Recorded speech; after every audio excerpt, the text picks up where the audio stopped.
morning, friends. Today, a very interesting, in fact, yesterday night I saw a very interesting debate on TV. The dilemma of premarital relationship. And that gave me a topic to share with you, with my audience, my friends, today. What I heard the panelists talking about, it's just that. Premarital sex in a serious relationship might becomes the driving force in making a relationship uh, last longing. Also, in the case of extramarital sex, what if the sexual activity outside the married relationship is taking place with the approval of both the partners? In that case, no one is harmed. This is what the one of the panelists, the starting opening sentence of the uh, anchor conducting the debate. My friend, sex, say the researchers, say the philosophers who have been writing on this, far too many, is a humming dynamo that provides much of the power for the human achievement. Sex, say the sociologist, has been greatly overemphasized in our culture.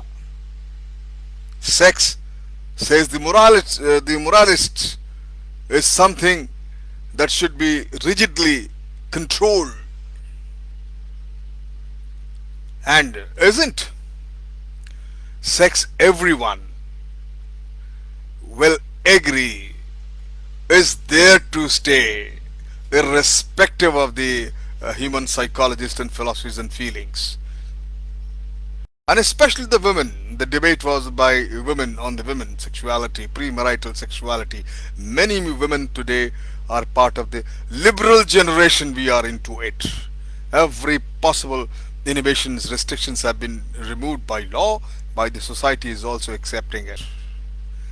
Maybe the Western world is more liberal than the Occidental, the Oriental world where we live. This generation, for whom, for these ladies, the sex has become a matter of personal choice. Virginity is something to be given or withdrawn on the basis of volition, then rather than on the basis of the morality, as has been happening earlier. This attitude, my friend, has led in some cases an insecurity to create that breakdown has resulted. For the liberals, approach contains a fallacy, I feel, and most of the panelists felt the similar way.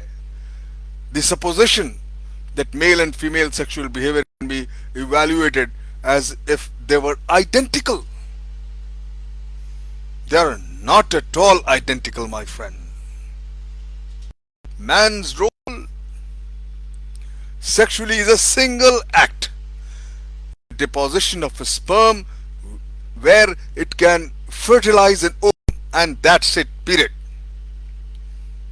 Women's role is more time taking, triple act, I would say, in which accepting the sperm comes first, pregnancy and childbirth comes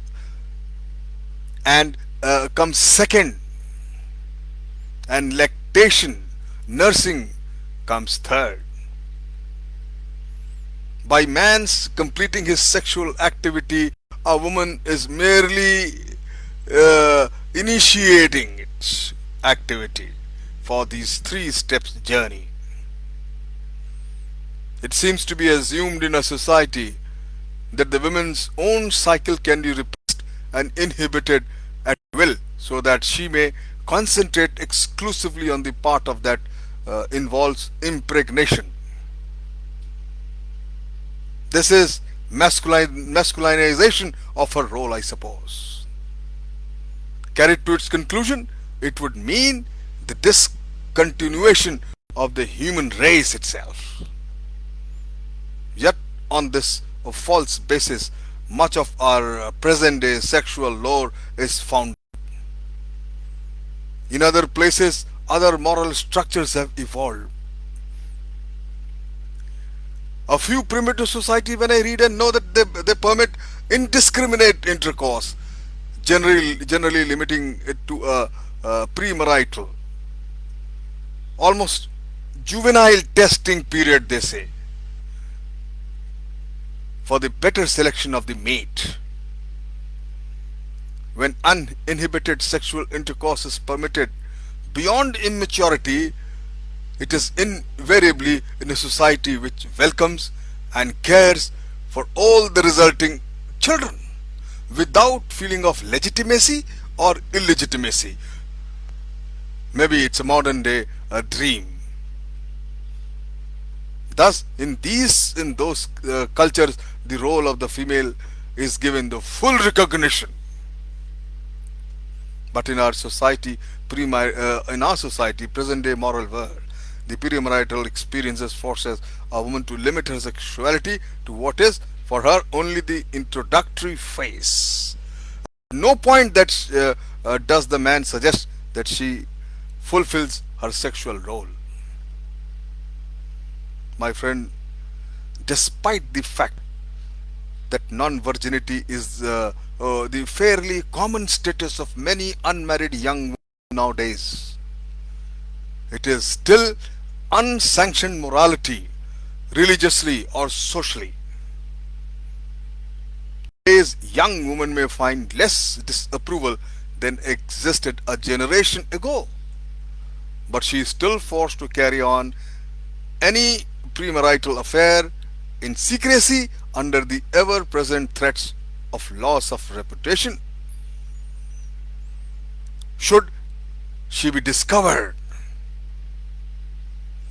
instead of being released, she feels less secure than she has ever been in her life.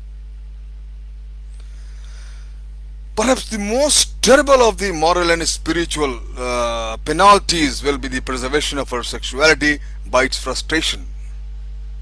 Rather than delighting in her female role and accepting the role, she must disown it simply, refuse pregnancy, look on it, if it does happen, with dread.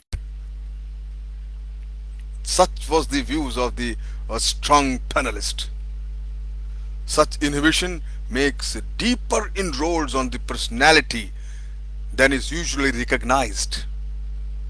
Whether or not she uses contraceptives successfully, she is engaged in denying her own creativity, her very femininity. This is frustration. Many men would probably prefer to minimize, for its sexuality hampers or interferes with what might otherwise be for guilt-ridden situation for them. Perhaps they do not realize that sex is considerably less complex act for them than it is for women. It is one of the most thwarting of all situations in which a woman's emotions can entangle her. The situation of the unmarried lover, my friend.